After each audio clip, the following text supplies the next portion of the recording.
Une femme noire, confondue avec une prostituée voleuse dans un supermarché et humiliée par la police.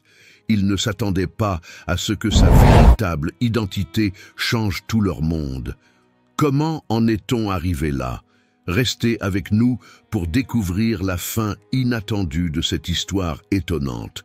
Danielle Morel n'était pas juste une femme brillante, c'était un véritable phénomène. Fille d'immigrés, elle avait bâti de zéro l'une des plus grandes chaînes de supermarchés de luxe en France. Sa vie, méticuleusement orchestrée, était rythmée par des réunions interminables et des décisions stratégiques. Mais ce matin d'octobre pluvieux, quelque chose a brisé sa routine impeccable. Sur un coup de tête, elle a décidé de visiter l'un de ses nouveaux magasins à Montmartre, un quartier connu pour son mélange d'élégance et de chaos. Elle s'était habillée simplement, un blazer beige sans prétention, des chaussures plates et ses cheveux relevés en un chignon négligé pour se fondre dans la foule des Parisiens ordinaires. Elle voulait voir comment le magasin fonctionnait, loin des projecteurs des inaugurations officielles et des campagnes de pub. Pour elle, c'était dans l'ombre qu'on dénichait les vrais problèmes qui freinaient son réseau. En franchissant les portes automatiques du magasin, Danielle fut accueillie par l'odeur familière des fruits frais et des fleurs décorant les allées. Tout semblait presque parfait, mais un détail dans le regard des employés éveilla en elle une légère tension. Elle se déplaçait avec soin, palpant les produits et observant discrètement les clients. Elle remarquait des détails invisibles pour les autres, le sourire forcé d'une vendeuse, une étagère mal alignée. Chaque observation alimentait ses notes mentales pour ses futures réunions d'équipe. C'est au rayon fruits que tout a basculé. Danielle saisit une banane mûre, examinant sa texture du bout des doigts. Elle ne remarqua pas tout de suite le jeune employé qui l'observait de loin, le sourcil froncé comme s'il avait vu quelque chose de suspect. Il s'appelait Marc Delacroix, la vingtaine, en poste depuis à peine 2 mois. Sa posture raide et son regard méfiant trahissaient un excès de zèle. Lentement, il s'approcha, ses pas fermes résonnant sur le carrelage blanc. « Madame, vous pouvez me suivre, s'il vous plaît ?» lança-t-il d'un ton sec, empreint de jugement. Danielle, interloquée, le fixa. « Un problème ?» demanda-t-elle, calmement mais avec une pointe d'incrédulité. Marc ne s'embarrassa pas d'explications. Il désigna la banane dans sa main. « On a souvent des vols dans ce rayon. Je vais devoir vérifier votre sac. » Un silence pesant s'installa. Danielle cligna des yeux, cherchant à digérer l'insinuation. Ce n'était pas seulement l'humiliation publique qui la frappait, mais ce regard de Marc qui la condamnait d'avance. « Vous insinuez que j'ai volé ?» murmura-t-elle, la voix basse mais chargée d'indignation. Marc croisa les bras, défiant. « Je fais juste mon boulot. Si vous n'avez rien à cacher, collaborez. » Autour d'eux, des clients commençaient à murmurer. Une vieille dame chuchotait à son mari, tandis qu'un jeune homme sortait son téléphone pour filmer. Danielle sentait son sang bouillir. Ce n'était pas un simple malentendu, c'était une atteinte directe à sa dignité. Et là, avec l'autorité d'une femme habituée à diriger des salles pleines d'exécutifs, elle répondit « Appelez votre responsable, tout de suite. » Marc hésita, mais son orgueil prit le dessus. « Je pense qu'on devrait appeler la police, madame. Ce sera plus simple. » Danielle cligna des yeux, incrédule. Le mot « police » résonna en elle comme une alarme.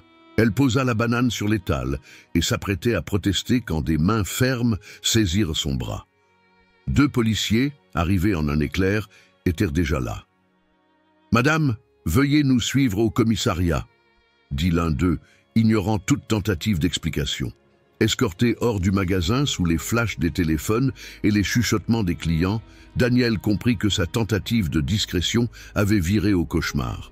Mais au fond d'elle, une colère froide et méthodique commençait à bouillir. Emmenée comme une vulgaire criminelle, Danielle traversa le commissariat sous les regards chargés de mépris. Ses chaussures plates résonnaient contre les murs froids, chaque pas l'éloignant de sa vie si maîtrisée. La salle d'interrogatoire, impersonnelle, était à l'image de l'accueil qu'elle avait reçu. 2 enquêteurs l'attendaient, un homme d'âge mûr, chauve et méthodique, et un jeune, au regard aiguisé et au sourire narquois. On l'invita à s'asseoir, mais sans la moindre bienveillance.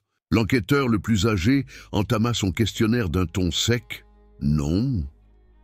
Daniel redressa le menton, refusant de montrer la moindre faiblesse. « Daniel Morel, je suis la propriétaire du supermarché où j'ai été accusé. » Le plus jeune haussa les sourcils, s'adossant à sa chaise comme s'il s'apprêtait à entendre une blague. « Propriétaire, vraiment ? Et vous expliquez comment le vol d'une banane, hein ?» Il marqua une pause théâtrale, avant d'ajouter avec un sourire en coin. « Et surtout, expliquez-moi pourquoi votre visage est si connu en ville.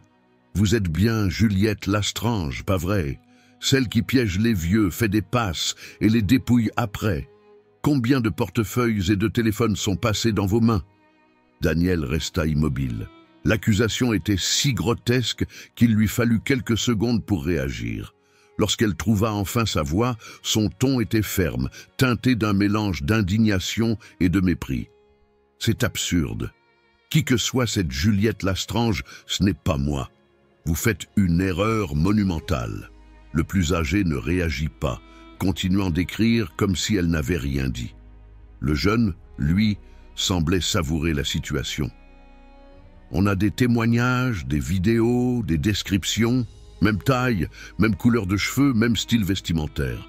Vous n'avez vraiment pas de chance, madame. » Daniel, bouillonnante, sentait ses mains trembler sous l'effet d'une colère croissante. Ce n'était pas seulement du racisme, c'était une véritable cruauté. « Je veux parler à mes avocats. Vous n'avez aucun droit de me retenir sans preuve. Et le fait que vous me confondiez avec quelqu'un juste à cause de mon apparence est une honte. Qui êtes-vous pour juger ainsi ?» Le détective plus âgé leva enfin les yeux. Son regard était froid, calculateur. « Madame, qui sommes-nous pour juger? Nous sommes ceux qui voient des gens comme vous tous les jours, avec des histoires toutes faites pour s'en sortir. Si vous êtes vraiment celle que vous prétendez être, où est votre équipe? Vos avocats? Personne n'est venu vous chercher jusqu'à présent. » Les mots étaient comme des coups de couteau, mais Daniel resta ferme. Elle savait que Jacques Lacroix, son directeur financier, ne tarderait pas à remarquer son absence. Le problème, c'était le temps. Chaque minute passée là-bas était une éternité d'humiliation. Pendant ce temps, Marc Delacroix, l'employé à l'origine de toute cette histoire, restait dans le couloir, observant à travers une vitre. Il croisait les bras, partagé entre la fierté d'avoir fait ce qu'il pensait être la bonne chose et un malaise grandissant. Quelque chose dans l'attitude de cette femme ne collait pas avec l'image qu'il s'était faite d'elle, mais il était déjà trop tard pour revenir en arrière. Dans la salle, le jeune détective se pencha à nouveau comme s'il allait faire une confidence. « Je vais être honnête. Peut-être que vous avez un avocat qui va débarquer ici en criant que vous êtes riche et célèbre. Mais pour moi, vous êtes juste une autre Juliette Lastrange. Et vous savez ce que ça signifie? Que vous allez avoir de gros ennuis. » Daniel le fixa avec un calme glaçant, même si, à l'intérieur, son estomac se nouait. « Vous êtes en train de commettre une erreur qui va vous coûter cher, détective. Je ne suis pas celle que vous croyez. Et je vais le prouver. » Un silence tendu envahit la pièce. Le détective plus âgé se leva, ignorant l'affront direct. « Nous allons enquêter sur votre histoire. Si vous mentez, les conséquences seront graves. » Ils quittèrent la pièce, laissant Daniel seul dans cet endroit glacial. Elle prit une profonde inspiration, luttant contre l'envie de crier. Mais elle n'eut pas beaucoup de temps pour réfléchir. La porte s'ouvrit brusquement et Jacques Lacroix fit irruption comme une tempête, suivi de 2 avocats. « Qu'est-ce qui se passe ici ?» Sa voix résonna dans la pièce, attirant des regards stupéfaits des détectives dans le couloir. Jacques s'approcha de la table avec des pas assurés et posa une enveloppe dessus. « Voici les documents prouvant que cette femme est Danielle Morel, fondatrice et PDG de la chaîne de supermarchés Morel. Et si ces accusations absurdes continuent, nous engagerons des poursuites pour diffamation et abus d'autorité. Le jeune détective tenta de répliquer, mais Jacques le coupa net. « Avant de dire quoi que ce soit, je vous conseille de vérifier qui ment vraiment ici. Et je peux vous garantir que ce n'est pas Daniel. » Le silence qui suivit était lourd. Les détectives prirent les documents, tandis que Jacques lançait des regards glacials. Daniel, malgré un sentiment de soulagement initial, savait que ce n'était que le début. L'humiliation publique ne serait pas oubliée si facilement, et elle commençait déjà à échafauder un plan. Personne ne s'en sortirait indemne. Même après l'intervention de Jacques, la situation ne se résolut pas immédiatement. Les détectives examinaient les documents, mais leur réticence à admettre leur erreur était flagrante. Daniel, affichant désormais un mélange de colère et de détermination, resta silencieuse, observant chacun de leurs mouvements. C'était comme assister à une farce où le préjugé guidait davantage que la raison. « Les papiers semblent authentiques », finit par dire le détective plus âgé, bien que sa voix trahisse une certaine réticence. Mais cela n'explique toujours pas la confusion avec Juliette Lastrange. La ressemblance est troublante. Jacques ne put contenir son irritation. Il fit un pas en avant, se plaçant entre Daniel et les détectives comme un bouclier. Cette ressemblance ne justifie en rien l'humiliation publique qu'elle a subie, lança-t-il, sa voix empreinte d'indignation. Vous l'avez menotté devant des clients, filmé comme une criminelle et accusée de quelque chose sans la moindre preuve. Nous avons déjà contacté le siège central. Cette affaire aura des conséquences juridiques. Les détectives échangèrent des regards. Ils savaient qu'ils s'aventuraient sur un terrain dangereux. Le jeune détective, toujours réticent à céder, croisa les bras et tenta une dernière attaque. Très bien, peut-être qu'elle n'est pas Juliette, mais cela n'explique pas son comportement suspect dans le magasin. Une PDG, seule, qui tripote des fruits. Admettez que c'est bizarre. Daniel se leva brusquement, ses yeux plantés dans ceux du détective. Pourquoi est-ce bizarre? Parce qu'une femme riche ne pourrait pas s'intéresser au fonctionnement de son propre commerce? Parce que mes vêtements ne correspondent pas à votre idée de ce qu'une PDG devrait porter? Ou parce qu'il est plus facile de juger une femme sur son apparence que d'écouter ce qu'elle a à dire? Le détective plus âgé tout sauta, visiblement décontenancé, tandis que Jacques esquissait un sourire discret. Daniel avait repris le contrôle, et rien ne pourrait l'arrêter maintenant. Entre-temps, l'histoire de son arrestation avait déjà fait le tour des réseaux sociaux. Les plateformes s'enflammaient, divisées entre critiques infondées contre Daniel et théories sur sa prétendue ressemblance avec Juliette Lastrange. Une vidéo filmée par un client au supermarché accumulait des milliers de vues, montrant Daniel escorté par la police sous des rires et des murmures. En coulisses, l'équipe juridique de Daniel était en pleine effervescence.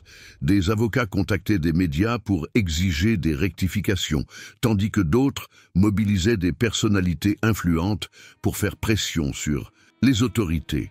Daniel n'était pas seulement une victime de préjugés, elle était devenue le centre d'une tempête médiatique qui menaçait sa réputation. Dans la salle d'interrogatoire, les détectives finirent par céder. « Madame Morel, il semble qu'il y ait eu une grave erreur. Nous vous présentons nos excuses pour cette confusion, » dit le détective plus âgé, bien que ses mots paraissent forcés. Daniel ne répondit pas immédiatement. Elle les fixa avec un mélange de mépris et de froideur. « Vos excuses ne m'intéressent pas. Ce que je veux, c'est la justice. » Jacques posa une main sur son épaule, comme pour lui rappeler que l'heure de la revanche viendrait bientôt. Il se tourna vers les détectives. « On s'en va. Vous avez déjà fait assez de dégâts pour aujourd'hui. » Daniel quitta le commissariat aux côtés de Jacques et de ses avocats, mais elle savait que sa bataille ne faisait que commencer. En franchissant les portes du bâtiment, des flashs d'appareils photo illuminèrent son visage.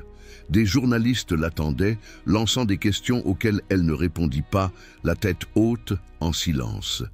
Dans la voiture qui la ramènerait à son bureau, Jacques brisa le silence. « Que comptez-vous faire maintenant ?» Daniel regarda par la fenêtre, observant la ville qui défilait en flou. Ses yeux brillaient d'une détermination froide. Je vais faire de cette histoire un exemple. Pas seulement pour eux, mais pour tous ceux qui pensent de pouvoir me sous-estimer. Ils ne savent pas à qui ils ont affaire. Jacques acquiesça, un sourire discret sur les lèvres. Il savait que Daniel était une force de la nature, et ceux qui osaient la défier allaient bientôt l'apprendre, de la pire des manières. La décision de Daniel fut rapide et ferme. Avec l'appui de son équipe juridique, elle lança un procès contre les 3 policiers impliqués dans sa détention pour abus d'autorité, diffamation et conduite discriminatoire. L'affaire attira rapidement l'attention des médias nationaux. Les vidéos de son arrestation agressive dans le supermarché et les accusations infondées au commissariat faisaient la une des chaînes de télévision et des portails d'information. « Ce n'est pas juste une question personnelle », déclara Daniel lors d'une interview avec l'un des plus grands journaux du pays. « Il s'agit de la façon dont les préjugés structurels influencent les décisions à tous les niveaux. Mon histoire n'est pas unique, mais j'ai les ressources pour me battre. Je me bats pour ceux qui ne les ont pas. » Ces paroles résonnèrent sur les réseaux sociaux et des hashtags comme « Justice pour Daniel » et « Préjugés structuraux » envahirent les débats en ligne.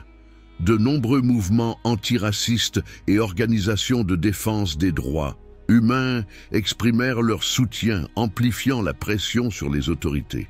Au sein de la police, l'ambiance était tendue. Les 3 policiers accusés, dont le détective qui avait mené l'interrogatoire, furent suspendus de leurs fonctions pendant que l'affaire était examinée. Le chef du commissariat tenta de minimiser les dégâts, mais la situation avait déjà échappé à tout contrôle.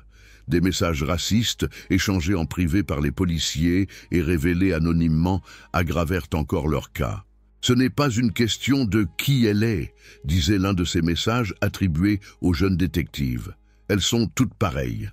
Elles prétendent être quelque chose, mais il suffit de regarder de plus près pour découvrir la vérité. » La révélation de ces messages provoqua une indignation générale.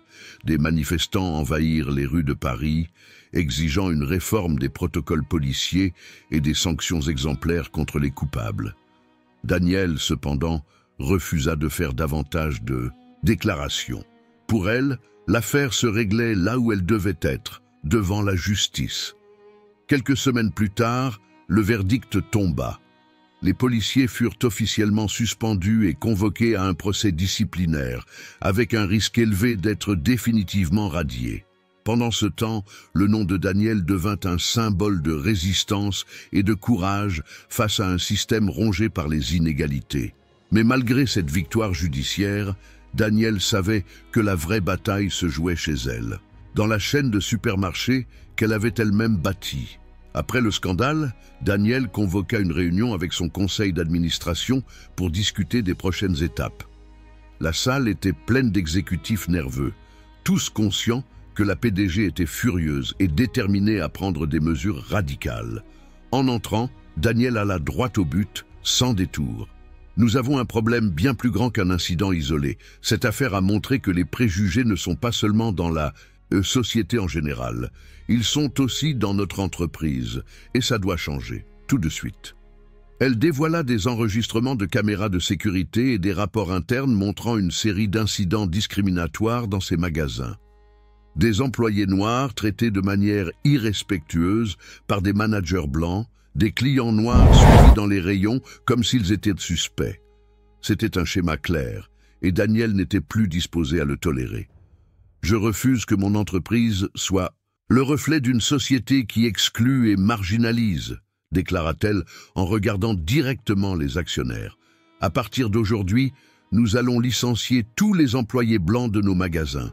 Ils seront remplacés exclusivement par des Noirs et des Métis. C'est la première étape pour corriger le déséquilibre racial que nous avons permis trop longtemps. » La déclaration choqua l'Assemblée. Des murmures traversèrent la salle, tandis que les actionnaires tentaient d'assimiler la gravité de la décision. Un des directeurs, un homme d'une 50aine d'années nommé Charles Dupont, se leva, visiblement inquiet. « Daniel, avec tout le respect que je vous dois, cela va provoquer une crise. On nous accusera de racisme inversé. » Nos actions sont déjà fragiles depuis l'incident au commissariat. Cela pourrait nous mener à la faillite. Daniel croisa les bras, impassible. Peut-être. Mais si c'est le prix à payer pour redresser la barre, je suis prête à le payer. La décision fut rendue publique le lendemain. Comme prévu, la réaction fut intense. Les gros titres parlaient de racisme inversé, de PDG radical et de décisions divisives. Les actions de l'entreprise chutèrent en flèche et la marque fut boycottée par des clients blancs tout en étant acclamée par des militants et des mouvements sociaux. Daniel, cependant, ne céda pas. Lors d'une conférence de presse, elle répondit aux critiques avec sa fermeté habituelle. « Je ne demande pas l'approbation, je demande le changement. Cette entreprise s'est toujours revendiquée pionnière sur le marché du luxe. Désormais, elle sera pionnière en matière de justice sociale. » Dans les magasins, l'impact fut immédiat. Les nouveaux employés, soigneusement recrutés, formaient désormais des équipes majoritairement noires et métisses. Des formations furent mises en place pour garantir un environnement de travail respectueux et inclusif. Mais la transition ne se fit pas sans tension. Des clients, blancs, mal à l'aise, faisaient des commentaires discrets ou abandonnaient leurs achats en remarquant le changement dans le profil des employés. Malgré tout, Daniel croyait fermement en sa décision. Pour elle, il s'agissait d'une question de principe, pas de convenance. Et même si cela devait coûter cher, elle était déterminée à prouver que sa vision était possible. Les jours qui suivirent furent chaotiques. La mesure radicale de licencier tous les employés blancs et de les remplacer par des noirs et des métis déclencha une agitation nationale. Sur les réseaux sociaux, les opinions étaient vives et polarisées. D'un côté, les militants antiracistes saluaient le courage de Daniel, qui osait confronter le racisme structurel de manière directe. De l'autre, ses détracteurs l'accusaient de promouvoir un racisme inversé et de diviser davantage la société. Les médias exploitèrent le sujet sans relâche. Dans des débats passionnés à la télévision, des économistes prédisaient l'effondrement de la chaîne Morel, tandis que les commentateurs sociaux se divisaient entre la défense et la condamnation de cette mesure. Un célèbre animateur résuma l'avis général lors d'un programme en prime time. Danielle Morel est-elle une femme courageuse ou insensée? Sa décision radicale soulève des questions cruciales, mais elle pourrait aussi coûter l'avenir de son entreprise. Ce qui est en jeu ici, c'est bien plus que de l'argent. C'est l'idée même de justice. Les chiffres étaient sans appel. Les actions de l'entreprise chutèrent de 30% en une semaine. Les grands investisseurs menaçaient de retirer leurs fonds et certaines enseignes commencèrent à enregistrer une baisse significative du nombre de clients blancs. Pourtant, Daniel ne montrait aucun signe de regret. Lors d'une réunion d'urgence avec la direction, la tension était palpable. Tous les regards étaient fixés sur Daniel alors qu'elle présentait des graphiques montrant l'impact immédiat de sa décision. « Je ne suis pas venue ici pour justifier ce que j'ai fait », commença-t-elle, sa voix ferme et tranchante. « Je suis ici pour vous montrer que, malgré la chute initiale, cette entreprise non seulement survivra, mais deviendra plus forte que jamais. » Un des directeurs les plus conservateurs, Gérard Lemoine, croisa les bras et fixa Daniel droit dans les yeux. « Vous nous demandez de croire qu'une politique aussi clivante va sauver l'entreprise? Les clients nous abandonnent, Daniel. C'est un fait. » Elle soutint son regard, sans ciller. « Je vous demande de croire en quelque chose de plus grand que les résultats immédiats. Je vous demande de faire confiance à l'idée que la justice sociale peut être un pilier de succès et non un obstacle. » Les murmures autour de la table indiquaient clairement que tout le monde ne partageait pas sa vision. Mais Daniel resta inébranlable. Le lendemain, Daniel présenta sa défense de manière plus stratégique. Elle organisa une réunion élargie avec les actionnaires et les directeurs, où elle dévoila des enregistrements des caméras de sécurité de plusieurs magasins.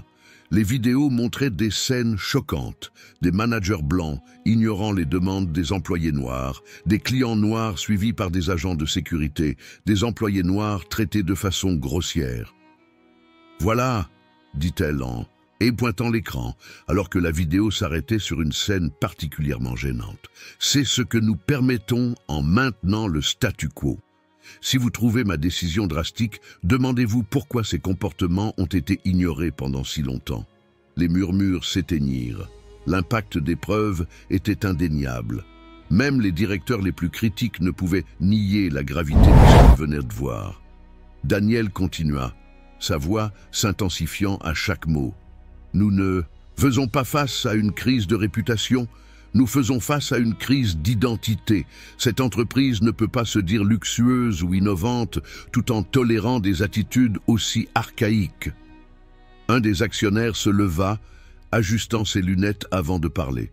Cependant, Madame Morel, votre décision a eu un impact négatif sur les bénéfices. Nous devons trouver un équilibre entre inclusion et pragmatisme.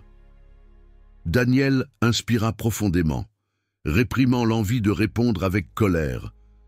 Elle savait qu'une approche plus diplomatique était nécessaire pour obtenir leur soutien. « Je suis d'accord », répondit-elle, surprenant tout le monde. L'inclusion ne se résume pas à la représentativité, il s'agit d'équilibre. Et pour que cela fonctionne, je propose un plan de transformation plus large. Daniel détailla sa vision en 3 étapes. Premièrement, la mise en place de formations obligatoires pour tous les employés, quelle que soit leur couleur ou leur position, sur des sujets tels que les préjugés, l'équité et un service client humanisé. Deuxièmement, une révision complète des politiques tarifaires et de la sélection des produits pour attirer une clientèle plus diversifiée. Enfin, une campagne marketing transparente et honnête, communiquant les changements de manière positive au public. La direction écouta en silence. Bien qu'il y ait encore du scepticisme, beaucoup reconnurent la logique derrière son plan. Après tout, il ne pouvait ignorer que la décision initiale de Duson-Tusso. Daniel, bien que controversé, avait placé l'entreprise au cœur d'un débat culturel qui pouvait redéfinir sa marque. Lorsque la réunion prit fin, Daniel quitta la salle avec un mélange de victoire et d'épuisement. Elle savait qu'elle venait de commencer un long et difficile chemin, mais, pour la première fois depuis des jours, elle sentait qu'il y avait une chance de reconstruire. La réunion avec les actionnaires, convoquée en réponse aux tensions croissantes, s'était transformée en un véritable champ de bataille d'opinion. Daniel arriva prête à affronter une résistance féroce, mais la salle était imprégnée d'une énergie qui allait au-delà du simple scepticisme. Un mélange de peur financière et d'incertitude face à l'avenir de l'entreprise. Ouvrant sa présentation, Daniel réaffirma les principes qui avaient motivé sa décision radicale. Elle rappela les problèmes systémiques révélés par les vidéos de discrimination, souligna les défaillances de la culture d'entreprise et insista sur le fait que des changements structurels étaient inévitables pour assurer la durabilité à long terme. Ce n'est pas seulement une question d'éthique, dit-elle en montrant un graphique indiquant une augmentation du nombre de clients noirs dans les magasins ces dernières années. C'est aussi une question de suivre l'évolution de la société. Ignorer cette réalité, c'est prendre du retard. La réponse fut immédiate et cinglante. Gérard Lemoine, le même actionnaire qui l'avait déjà confronté, se leva à nouveau, son expression aussi dure que de la pierre. Suivre l'évolution de la société ne signifie pas aliéner la moitié de notre clientèle, lança-t-il. Votre décision, Daniel, est intenable. Vous parlez d'inclusion, mais vous promouvez l'exclusion. C'est un véritable suicide. D'autres actionnaires acquiescèrent, hochant la tête en signe d'approbation. Charles Dupont, habituellement plus réservé, intervint. Nous devons trouver un équilibre. L'exclusion des employés blancs éloigne les clients et génère une mauvaise publicité qui menace notre survie. Nous devons reconnaître que la diversité signifie cohabitation, pas substitution. Daniel écouta les critiques en silence, son regard restant fixe, défiant. Lorsqu'elle répondit enfin, sa voix était maîtrisée, mais empreinte d'émotion. « Je sais que beaucoup d'entre vous pensent que je suis inflexible, » dit-elle, marquant une pause pour que la salle puisse absorber ses mots. « Mais ce que vous ne comprenez pas, c'est que ce changement ne concerne pas seulement des chiffres ou des gros titres. Il s'agit de créer quelque chose qui reflète réellement les valeurs que nous avons toujours défendues. Le luxe sans humanité est vide. Je ne veux pas diriger une entreprise vide. Malgré sa passion, Daniel savait qu'elle devait faire des concessions pour ne pas perdre l'appui des actionnaires. Et ce fut Jacques Lacroix qui proposa une solution intermédiaire. Et si nous reformulions la politique d'inclusion pour atteindre cet équilibre dont nous parlons tant, suggéra Jacques, sa voix calme mais persuasive. Embaucher des blancs, des noirs, des métis, des personnes de toutes origines, mais en garantissant que nos principes soient clairs. Aucune place pour la discrimination ou les préjugés, et tous les employés suivront des formations rigoureuses. Montrons au public que nous corrigeons le tir, sans renoncer à notre engagement envers la justice. Le silence dans la salle fut brisé par des murmures, alors que les actionnaires réfléchissaient à la proposition. Daniel croisa les bras, pensive. Ce n'était pas exactement ce qu'elle avait prévu, mais elle reconnaissait la sagesse des arguments de Jacques. C'était une solution qui permettait d'avancer sans mettre en péril les fondations de l'entreprise. Après quelques instants, Daniel fit un pas en avant. « Je suis d'accord, mais je veux être clair. Ceci n'est pas un recul. C'est une évolution. Nous allons mener une campagne qui montre que l'inclusion n'est pas qu'un mot vide, et je veux que chacun d'entre vous s'engage à rendre cela réel. » Avec la décision prise, Daniel lança une transformation complète dans la stratégie de l'entreprise. La première étape fut la mise en place d'une nouvelle politique de recrutement, axée sur une diversité équilibrée. Les équipes seraient désormais composées d'employés issus de divers horizons, et les postes de direction seraient revus pour garantir leur alignement avec les nouveaux principes de la chaîne. La deuxième étape consistait à instaurer des formations obligatoires supervisées par des experts en inclusion. Ces formations couvraient des sujets tels que la reconnaissance des biais inconscients et les bonnes pratiques en matière de service client. Les magasins devinrent de véritables laboratoires de collaboration où des employés de cultures différentes apprenaient à travailler ensemble. Mais le changement le plus visible vint de la campagne publicitaire qui accompagna ces initiatives. Avec des slogans comme « Unis dans le luxe, unis dans la vie », les annonces racontaient des histoires vraies de clients et d'employés, brisant les barrières et créant des liens inattendus. L'un des spots les plus marquants montrait un employé blanc et un client noir souriant ensemble tout en préparant un plat dans le rayon cuisine du magasin. Daniel ne se contenta pas de diriger ces changements. Elle devint le visage de cette campagne. Lors d'interviews pour des journaux et des émissions télévisées, elle parla des leçons tirées des erreurs du passé et de la nécessité de transformer les défis en opportunités. « Ce que nous avons appris, dit-elle lors d'une émission phare, c'est que l'inclusion n'est pas qu'une politique. C'est un engagement quotidien à reconnaître la valeur de chaque individu, quelle que soit sa couleur, son origine ou son histoire. » Les premières réactions furent prudemment positives. Des clients qui s'étaient éloignés commencèrent à revenir, attirés par le nouveau message d'unité. Parallèlement, la marque attira une clientèle plus jeune et plus diversifiée, séduite par une entreprise véritablement engagée dans sa responsabilité sociale.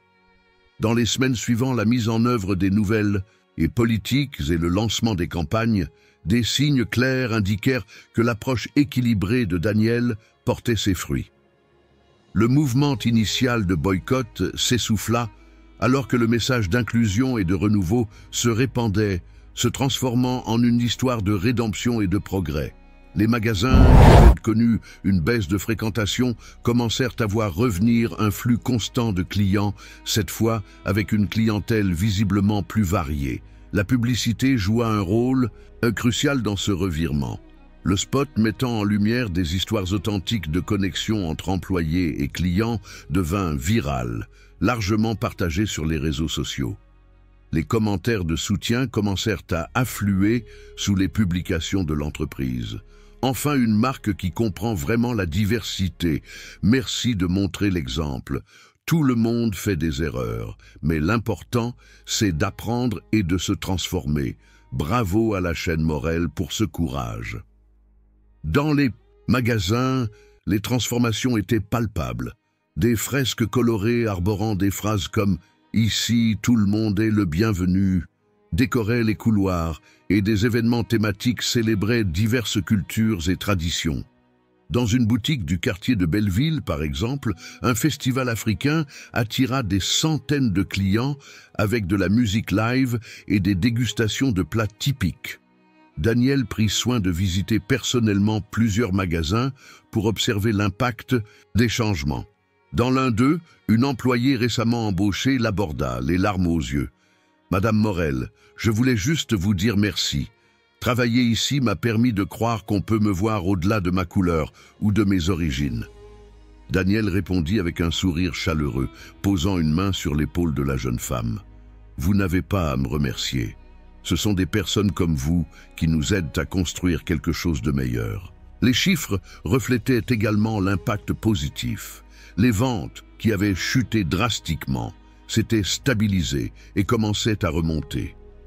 Plus important encore, des enquêtes montraient une augmentation significative de la satisfaction des clients, beaucoup louant l'ambiance accueillante et la diversité des équipes. Au sein du conseil d'administration, les actionnaires commencèrent à changer d'avis. Gérard Lemoine, autrefois l'un des critiques les plus virulents de Daniel, tint à reconnaître son leadership lors d'une réunion. « Je dois admettre que j'avais des doutes », dit-il avec un sourire embarrassé. « Mais les résultats parlent d'eux-mêmes. Vous avez prouvé qu'on peut diriger avec courage et vision. Je suis fier de faire partie de cette entreprise. » Daniel hocha la tête en signe de gratitude, mais ne se laissa pas distraire par les compliments. Pour elle, le travail était loin d'être terminé. L'entreprise pouvait se relever, mais sa mission était de s'assurer que les changements soient durables. Pour couronner ces nouvelles politiques, Daniel décida de réinaugurer le magasin où elle avait été humiliée. La cérémonie fut pensée comme bien plus qu'un simple événement d'entreprise. Ce serait une célébration de la transformation et de l'unité. Toute l'équipe participa aux préparatifs, depuis la décoration jusqu'à l'organisation de performances culturelles. Le jour de la réinauguration, le magasin était méconnaissable. L'espace avait été repensé avec des allées plus accessibles, des zones de convivialité pour les clients et une section dédiée aux produits artisanaux issus de petites communautés locales. Une fresque géante, peinte par un artiste renommé, décorait l'entrée. Des mains de couleurs différentes, unies autour d'un rameau d'olivier. La cérémonie attira des journalistes, des militants et des personnalités publiques qui avaient soutenu le parcours de la jeune. Daniel, vêtu d'une élégance discrète, monta sur scène pour s'adresser au public. « Ce magasin est un symbole !» commença-t-elle, sa voix résonnant dans toute la salle. « Pas seulement de ce que nous avons affronté, mais de ce que nous avons accompli. Il ne s'agit pas d'oublier le passé, mais d'en tirer des leçons. Ici, nous commençons à construire un avenir où chacun est vu, entendu et valorisé. » Des applaudissements éclatèrent, et Daniel ressentit une émotion qu'elle se permettait rarement de montrer. Elle regarda le public et y vit des visages variés, unis par quelque chose de plus grand que des courses ou une simple consommation. L'espoir d'un monde plus juste. Parmi les personnes présentes se trouvait Marc Delacroix, le jeune employé dont l'attitude discriminatoire avait tout déclenché. Bien qu'il ait été licencié, il avait demandé la permission d'assister à l'événement.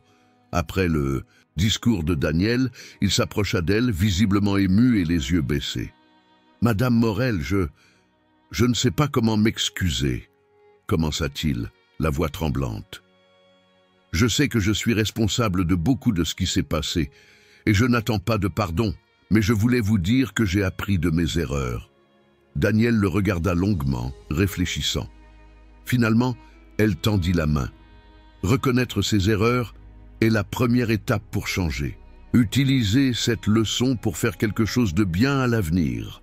Marc serra sa main, visiblement ému. C'était une preuve de plus que cette transformation n'était pas seulement une question de politique ou de chiffres, mais surtout une affaire humaine. Après la réouverture, le magasin de Montmartre devint le symbole le plus éclatant de la transformation de la chaîne Morel. L'ambiance accueillante, vibrante et diversifiée attirait aussi bien les anciens clients que les nouveaux curieux.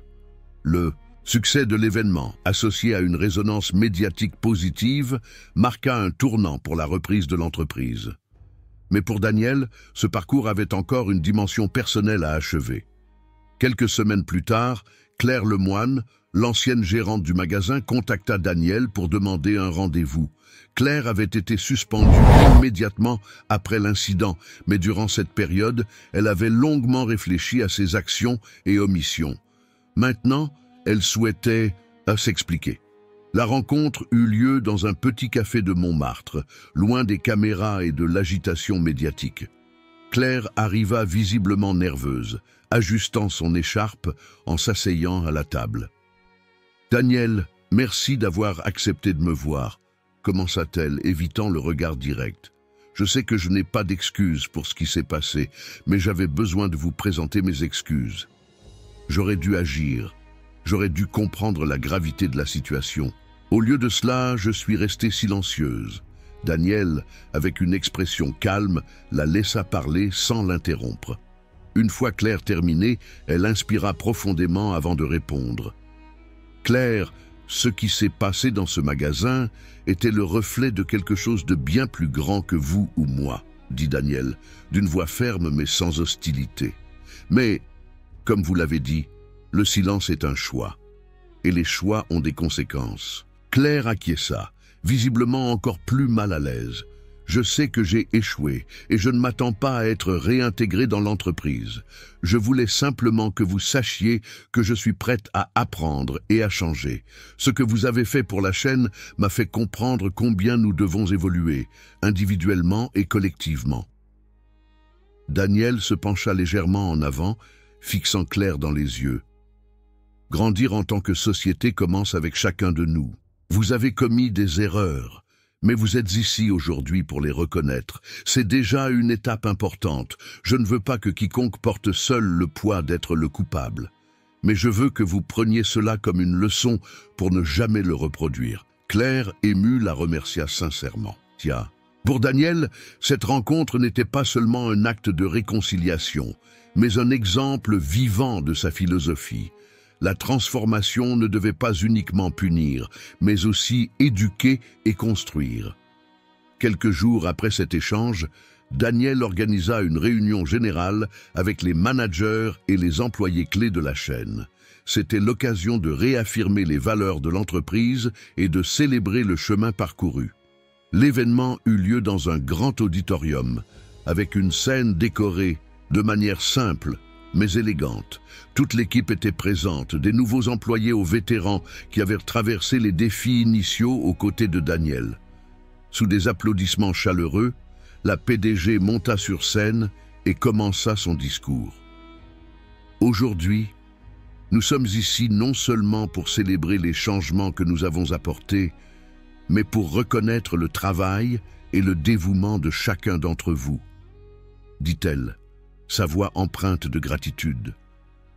Vous êtes le cœur de cette entreprise et c'est grâce à vous que nous avons réussi à transformer les défis en opportunités. Elle marqua une pause, balayant l'audience du regard avec un sourire sincère. J'ai beaucoup appris ces derniers mois. J'ai appris que diriger, ce n'est pas seulement prendre des décisions difficiles, c'est écouter, apprendre et grandir avec les personnes qui nous entourent. Et si je devais vous transmettre une chose aujourd'hui, c'est que chacun d'entre vous fait partie de cette transformation. Chaque geste compte. L'audience applaudit, certains visiblement émus. Daniel poursuivit avec un ton plus introspectif. Je sais que le chemin n'a pas été facile, mais nous construisons quelque chose de plus grand qu'une simple chaîne de supermarchés. Nous montrons au monde que le luxe peut être inclusif, que les entreprises peuvent être des agents de changement. Et c'est grâce à vous que cela est possible. À la fin de son discours, Daniel prit soin de saluer personnellement chaque employé. C'était sa manière de montrer que, malgré sa position, Elle considérait chaque individu comme essentiel au futur de l'entreprise. Avec l'impact positif désormais bien établi, Daniel décida d'élargir encore le message d'inclusion de la chaîne Morel. Lors d'une conférence internationale sur la durabilité et la responsabilité sociale, elle présenta le modèle de transformation de son entreprise comme un exemple concret de la manière dont le secteur privé pouvait lutter contre les inégalités. L'inclusion n'est pas une stratégie marketing, déclara-t-elle devant un public de chefs d'entreprise et de leaders mondiaux. C'est un engagement continu. C'est avoir le courage d'affronter ses erreurs et de les transformer en opportunités. Et c'est avoir la volonté de croire qu'ensemble, nous pouvons créer un avenir meilleur. Daniel annonça également que la chaîne Morel s'engageait à investir dans des communautés marginalisées, en créant des programmes de formation et en offrant des opportunités d'emploi à des personnes en situation de précarité.